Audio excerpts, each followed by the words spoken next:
Pagani has been on a roll lately in both the real and virtual worlds. They just unveiled the Utopia Roadster and the Huayra Codalunga Speedster at Goodwood, and the Utopia continues to be featured in several racing games, though between you and me, I really wish they'd include the Huayra Codalunga as well. Speaking of the Huayra, Racing Master added 3 new cars in Season 3, and as always we'll be driving the fastest of them first, the Pagani Huayra BC. Coming from our experience with the Agera RS, is the Huayra BC the better legendary, extreme exotic you've been waiting for? Let's find out. As always, if you like what you see here, don't forget to like the video and subscribe to the channel. Plus, let me know which other car you want me to review in the game. I've been getting a ton of cars in my garage lately, and we need to fill this leaderboard, so tell me what you want to see. With that, let's get started.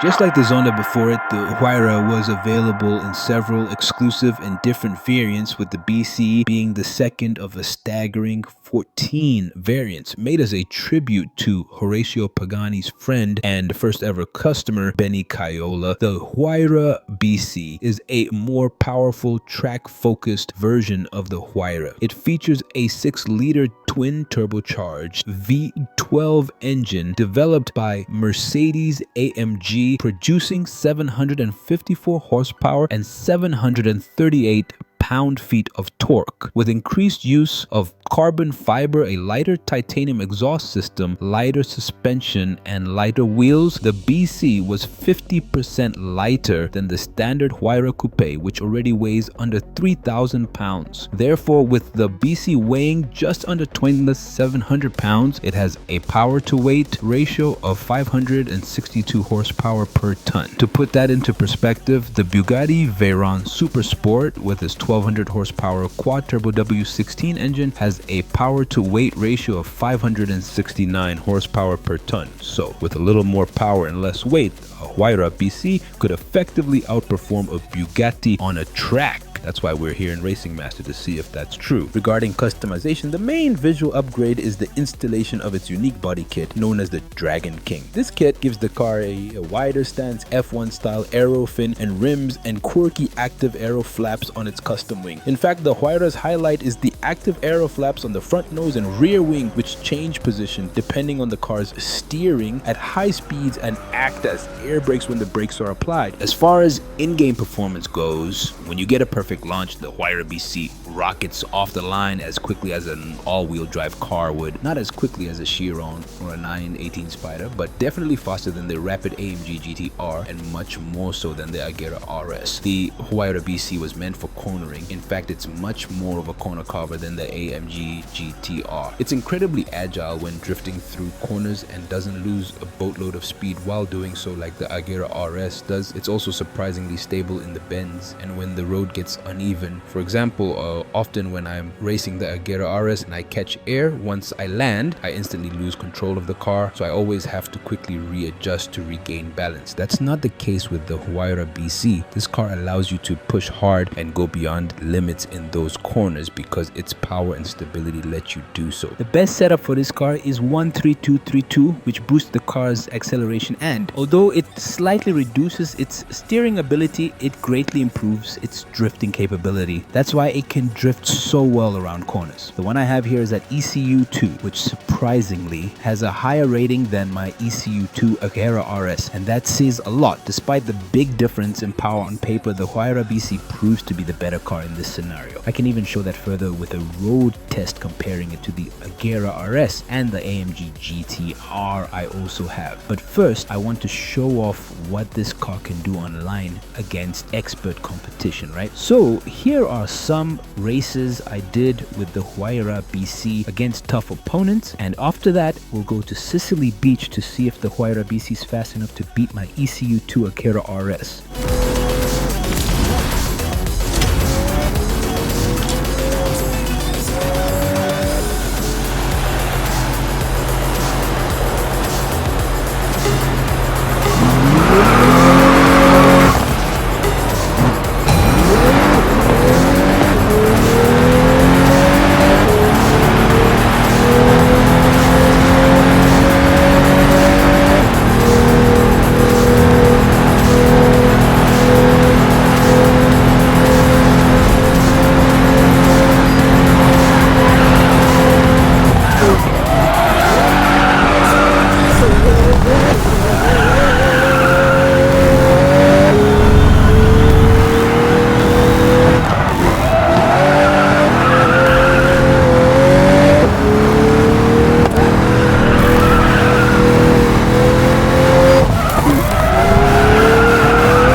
person.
Just like that, we have a new top dog. The Pagani Huayra BC is now at the top of my leaderboard, surpassing my ECU2 Agera RS. Even after that run, I could tell that the Huayra BC was going to be fast because it simply felt easier to tame and control than the Agera. It's a strange matchup, to be honest. Even with upgrades, like though they're both hypercars, the Agera RS with its immense power, quick shifting transmission, and unique 1-to-1 ratio would outperform the Huayra BC, but in Racing Master, things are reversed. Still, if anyone is looking for an incredible legendary extreme hypercar that is straightforward and will perform well on any track, the Huayra BC has arrived, but you'll have until July 30th to get your hands on it. With that said, I hope you guys enjoyed this review. Let me know what other cars you want me to look at in Racing Master by leaving some comments. If you loved what you saw, leave a like on the video and subscribe to the channel. It really helps me a lot. Until then, stay safe and I'll see you later.